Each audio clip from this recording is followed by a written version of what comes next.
Hindi lang mga turista ang pabalik-balik sa Dingalan Aurora, kundi pati mga deboto dahil sa isang view deck na may grotto. Tanaw dyan ang lawak at ganda ng Pacific Ocean.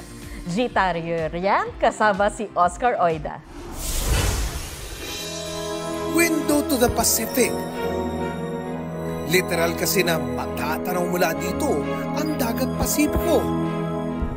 Tutungtong nga rito sa isang maliit na bato para magpa-picture at pagmasda ng napakagandang tanawin dito. Deck reveal? Dito lang yan sa Dingalan Aurora.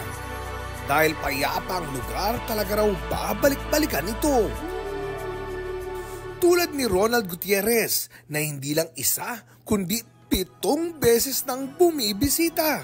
Masasabi ko na talagang sobrang sarap magmotor sa ruta na to, no? Magbabiyahe tayo siguro more or less mga 4 hours. Talagang breathtaking yung mga tanawin.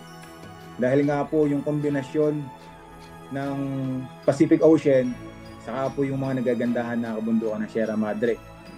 May kaunting lakaran at trekking papunta sa view deck. Pero tiyak na makakaya ka ng maluwag sa napaka-relaxing na tanawin.